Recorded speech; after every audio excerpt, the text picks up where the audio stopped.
verskyn u lig vir die nasies, 'n vreugdeglans om die mense te verlig, tot die hele wêreld kan sien u is die lig. Mag u lig hier deur ons skyn.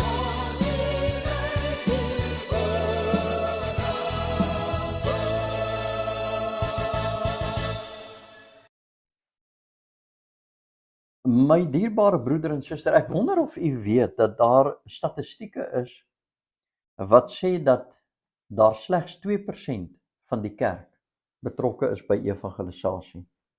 Ek wil hê dit moet insink by u. Luister mooi.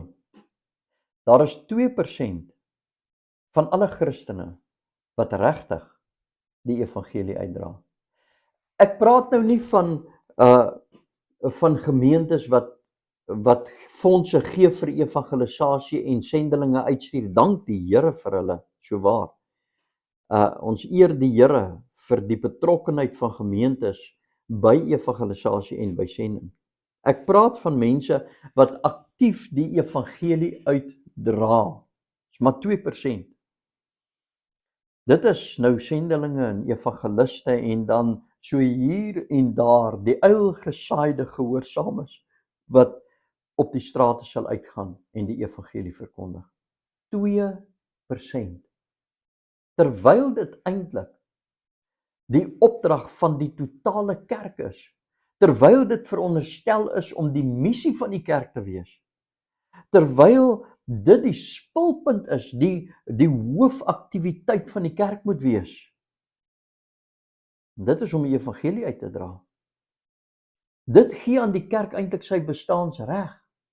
Ek dink Spurgeon het gesê, of een of ander groot prediker het gesê, as die kerk nie evangelisasiewerk doen nie, het hy geen bestaansreg nie. Nou, die kerk bestaan natuurlik uit mense uit, waarvan jy deel is as jy gered is. En ek wonder tot watter mate jy deel vorm van hierdie 98% statistiek. Hierdie 98% van mense wat ongehoorsaam, blaatant ongehoorsaam is aan die evangelie. Ek wil in hierdie aflewering wil ek jou kom bemoedig. En wil ek nou net so 'n paar tekste met jou deurwerk wat direk verband hou met hierdie groot sending opdrag van Matteus 28 vers 19. Ons gaan kyk na so 'n paar gedagtes en dan hoop ek dat jy regtig geroer sal word en dat jy die Here sal toelaat om in jou te werk en jou te bedien vanuit hierdie gedeelte en dat dit dan, indien jy dan ongehoorsaam is, op die einde van die dag vir jou dan sal aanspoor tot gehoorsaamheid. Die groot opdrag wat die Here gegee het, of die ding wat bekend staan as die groot opdrag, sien ons in Matteus 28 vers 19, waar die Here vir sy disippels gesê het, gaan dan heen en gaan maak disippels van al die nasies. En dan sê hy, en doop hulle in die naam van die Vader, die Seun en die Heilige Gees, en leer hulle om alles te onderhou wat ek julle beveel het. Dis die groot opdrag. En dan van daar af wil ek nou hê, moet ons gou-gou gaan kyk, wat sê Paulus in Romeine 10 vers 13 tot 15. Luister gou-gou. Hy sê, want elkeen wat die naam van die Here aanroep, sal gered word. En dan kom hy, nadat hy hierdie stelling maak wat so gelaai is met inhoud, en hy vra 'n paar baie belangrike vrae. En ek wil hê jy moet mooi dink aan hierdie vrae. Kom ons kyk gou eers weer na die stelling. Hy sê, want elkeen wat die naam van die Here aanroep, sal gered word. Wat is nodig om gered te word? Dat mense die naam van die Here aanroep. Luister nou na die vraag. Vers 14 van Romeine 10. Hy sê, hoe kan hulle hom dan aanroep, in wie hulle nie geglo het nie?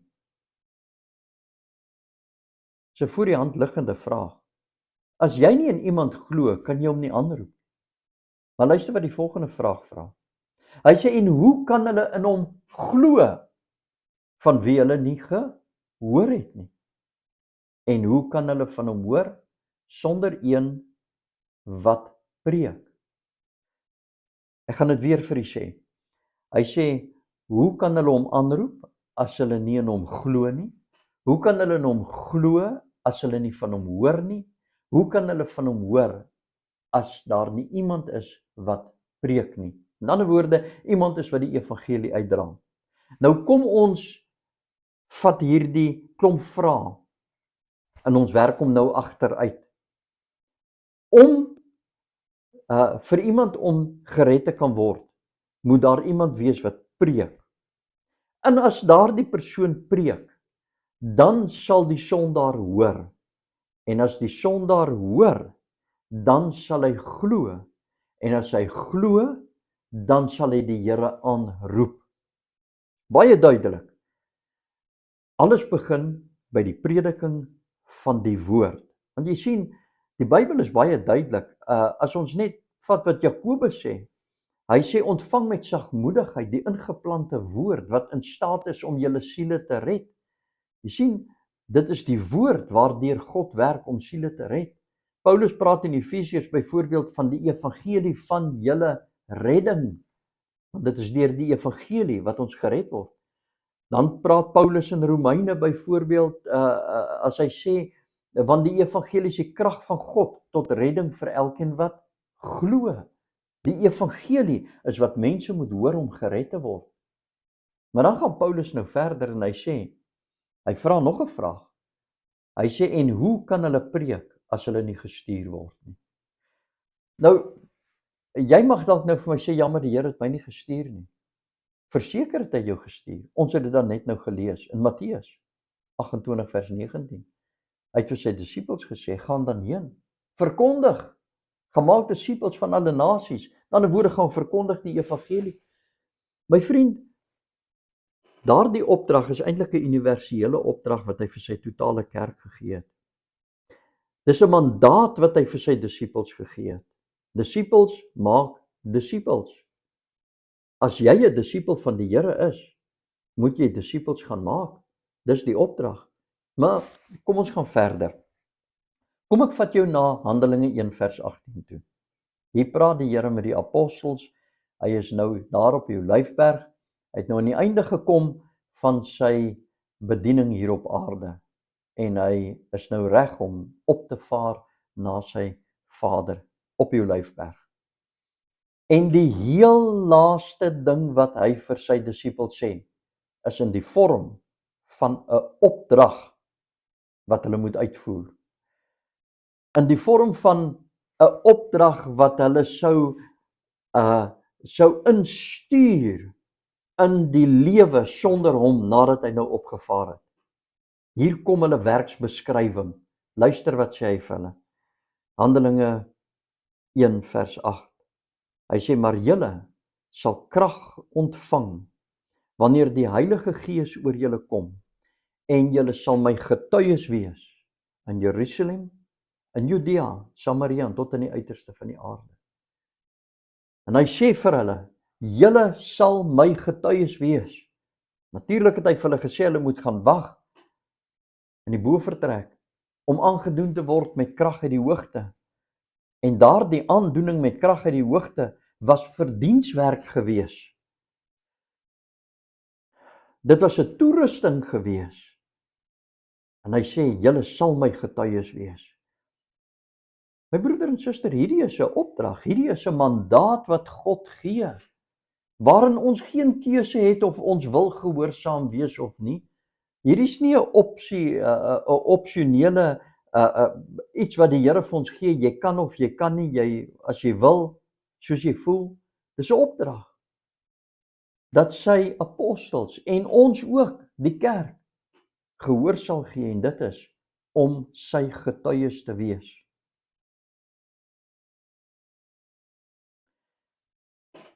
Petrus sê vir ons in 1 Petrus 2 vers 9, luister wat sê hy. Hy sê maar julle, hy praat nou met gelowiges, maar julle is 'n uitverkore geslag, 'n koninklike priesterdom. En luister nou mooi wat sê hy. Hy sê, en julle is 'n volk wat die eiendom verkry het. Met ander woorde, die opdrag verkry, aan wie die mandaat gegee is. En julle die eiendom verkry, om die deugde te verkondig van hom wat julle uit die duisternis gered het tot sy wonderbare lig. Dis 'n opdrag. Julle die eiendom verkry, aan julle is die mandaat gegee, aan julle is die opdrag gegee, aan julle is God se koninkryk toevertrou. God het aan julle kom toevertrou om die deugde om Christus te gaan verkondig in die wêreld. Handelinge 1 vers 8, julle sal my getuie wees.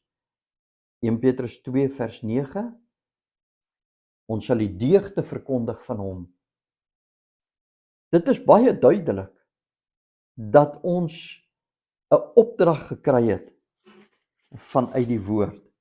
Kom ons kyk wat sê Paulus vir Timoteus. Hier in Timoteus 2 Timoteus 4 vers 1. Hy sê vir hom, ek dink ek lees eers vers 2, luister gou. Hy sê verkondig die woord, hou aan tydig en ontydig, weerlê, bestraf, vermaan in alle lankmoedigheid en lering. Dis die verskeie invalshoeke van hoe Timoteus die evangelie moet verkondig. Hy moet verlê, hy moet bestraf, hy moet vermaan, maar hy moet dit met alle lankmoedigheid doen en deur middel van lering. Maar voordat hy hierdie belangrike opdrag vir Timoteus gee, het hy iets baie merkwaardig gedoen. En dit is, miskien moet ek net dit vir u sê, hy sit nou hier in die tronk, Paulus sit in die tronk, hierdie is die laaste skrywe wat hy vir Timoteus skryf, en hy weet hy gaan nie uit die tronk uitkom nie, hy gaan tereggestel word, vervolg word, hy gaan as 'n martelaar sterf, en nou skryf hy vir Timoteus hierdie brief, en hy sê vir hom, gaan verkondig die evangelie, ek gaan nie meer daar wees nie, hierdie is jou opdrag. Maar, voordat hy dit vir hom sê, vat hy vir Timoteus, dit is asof hy hom vat, en hy trek vir hom na die wederkoms toe. En asof hy vir Timoteus sê, Timoteus, wat ek nou vir jou gaan sê, sê ek vir jou in die teenwoordigheid van die lewende God. Hy sê vir hom, Timoteus in vers 1, ek besweer jou dan voor God en die Here Jesus Christus, wat die lewende en die dode gaan oordeel, verkondig die evangelie. In dit wat Paulus hier doen, sien ons die absolute dringendheid van hierdie saak, die gewigtigheid van hierdie opdrag, wanneer hy vir Timoteus eers intrek na die wederkoms toe. As hy vir hom daar wil neersit by die oordeele van God, in die lig van die wederkoms. En hy sê, Timoteus, wat ek nou vir jou sê ek vir jou in die lig van die feit dat Christus gaan kom en dat hy die wêreld gaan oordeel. En doen jou werk in die lig daarvan. My broeder en suster, dan gaan Paulus nou verder en hy sê vir hom, want daar sal 'n tyd wees, wanneer hulle die gesonde leer nie meer sal verdra nie, maar omdat hulle in hulle gehoor gestreel wil wees, vir hulle 'n menigte leraars sal versamel volgens hulle eie begeerlikhede. En hulle sal die oor afkeer van die waarheid en hulle sal hulle self wend tot fabels. Nou, as dit in Paulus se tyd die waarheid was, hoeveel te meer nie in ons tyd nie. My broeder en suster, ons staan voor God verantwoordelik om hierdie kosbare evangelie na die mense toe te vat. God het aan ons die taak en die pertinente opdrag gegee om sy seun te gaan verkondig. Nie 'n stel reëls, of 'n stel wette nie. Hy het ons nie gestuur om 'n godsdienst te gaan uitdra en te gaan verkondig nie. Hy het ons gestuur om sy seun te gaan proklameer, om sy seun te verkondig, om aan die wêreld te gaan vertel dat sy seun die weg, die waarheid en die lewe is. Dat daar geen ander naam is waardeur mense gered kan word as deur sy seun. En saam met dit, gepaardgaande, is dit waardeur sy seun gegaan het. In ander woorde, sy seun het gekom as 'n middelaar, wat ons net nou gelees het. As 'n middelaar tussen God en die mens. En dat hierdie middelaar homself gegee het as 'n losprys. Hy het ons gestuur met hierdie wonderlike boodskap, dat hy wat God is, van sy seun sonde gemaak het, sodat die mens gered kan word. Hy stuur vir ons met 'n boodskap om Christus te verkondig. Dit is hoekom Paulus so mooi gesê het, ek wil niks onder julle weet as Christus en hom as gekruisigde. Paulus sy evangelie was Christus gewees. En as jy in ongehoorsaamheid teenoor hierdie groot opdrag wat God jou gegee het, as jy ongehoorsaam is daarteenoor, dan maak jy dat Christus nie by die ore van mense uitkom, dat die evangelie van mense se redding nie by hulle uitkom nie. Dan maak jy dat die krag van God wat vasgevang is in die evangelie nie in staat is om mense te red nie, deur jou stil swaaye. Ek wil jou 'n getuienis vertel en daarmee sluit ek af. Weet jy, in 1983, toe is ons besig om nou klaar te maak met ons 2 jaar diensplig. Nou jy kan vir jouself dink, hoe opgewonde die ouens is. Ons staan so in groepies, besig om ons toerusting wat ons nou moet teruggee, in te handig. Ons staan nou in Ladysmith in KwaZulu-Natal, dis Junie maand, dis koud, dis vroeg die oggend, en elkeen staan so dat hierdie son, hierdie wintersonnetjie, ons kan verhit. Ons staan so in 'n sirkel, en daar lê een van die, ons noem hulle ou manne, 'n ou wat mos nou sy 2 jaar diensplig gedoen het, is mos nou 'n ou man, en een van die ou manne lê op die gras. Heerlik lê hy so en baai in die son, en hy geniet hierdie son wat sy liggaam verhit, in die koue winteroggend. En terwyl ons so staan en skerts en lag, en ons is ligsinnig, en ons is in 'n baie ligte lyn, want ons maak nou klaar. Terwyl ons so staan en praat met mekaar, kom daar 'n ander ou man, en hy sluit by ons groepie aan. Maar hy staan op so 'n manier dat sy skaduwee op die ou wat nou daar op die gras lê val. En die ou wat op die gras lê, kyk hom so, en hy sê vir hom, luister, my ou maat. En hy begin gee vir hom feite oor die son, sy energie, en hy sê vir hom, weet jy, die son straal soveel energie uit, en 'n sonstraal neem so lank om van die son af te beweeg na die aarde toe, en die son is so ver van die aarde, en hy het omtrent vir 'n paar minute vir hierdie ou wat voor hom staan, verduidelik hoe 'n sonstraal nou reis, en met daardie energie afpyl op die aarde. Hy sê, en die son stuur sy strale uit om my te kom verhit, en ek kom lê strategies sodat die sonstraal my kan verhit. Hy sê, en dan het jy die vermetelheid, of ek kan nie onthou presies hoe hy dit vir hom gesê het, om nou voor daardie sonstraal te kom staan, nadat daardie sonstraal soveel miljoene kilometer, ligjare, hoeveel, gereis het, om my te verhit, staan jy 1 meter voor my, en jy keer daardie sonstraal af, dat hy my nie kan bereik nie. So jy is die oorsaak, dat daardie sonstraal nie in sy missie geslaag het nie. plus minus wat die persoon vir hom gesê het. En weet jy, toe hy dit sê, toe hy dit sê, toe het ek die geestelike boodskap. Toe dink ek, maar Here, is dit nie presies wat ons as kinders van die Here baie keer doen nie?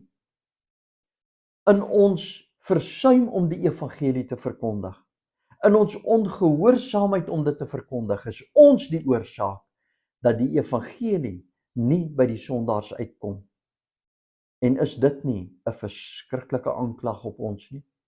Ek wonder of jy dalk skuldig is aan pligsversuim rondom die verkondiging van die evangelie.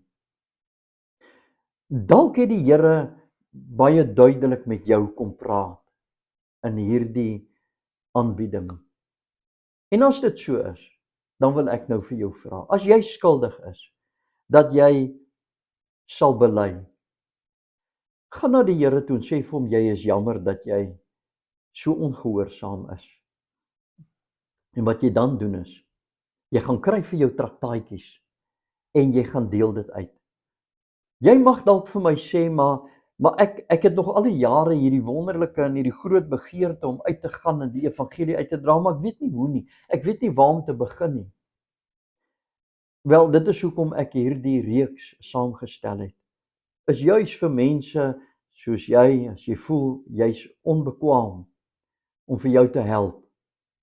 Sedert 1978 het die Here vir my tegnieke en strategieë gegee en wat ek maar net met jou kan deel. Ek kan jou na die woord toe vat en vir jou wys vanuit watter hoeke jy kan begin om die evangelie te verkondig. Ek kan jou net dit beloof. Jy sal hierdie reeks oor disippelskap, hierdie sielewennerskursus, kom ons noem dit so, sal jy terdee geniet en dit sal vir jou regtig toerus. Nou, ek wil jou aanmoedig om hierdie hele reeks deur te kyk. En mag die Here ekskuus vir jou seën en mag hy vir jou 'n ywer en 'n passie gee vir die verlorenes. Mag hy vir jou 'n liefde gee vir hierdie verlore gaande wêreld wat die evangelie nodig het. En mag die Here in jou 'n geloofsgehoorsaamheid werk om in gehoorsaamheid, pertinente en puntenerige gehoorsaamheid uit te beweeg het hierdie wonder opdrag om Christus aan die wêreld te gaan uitdra. Amen.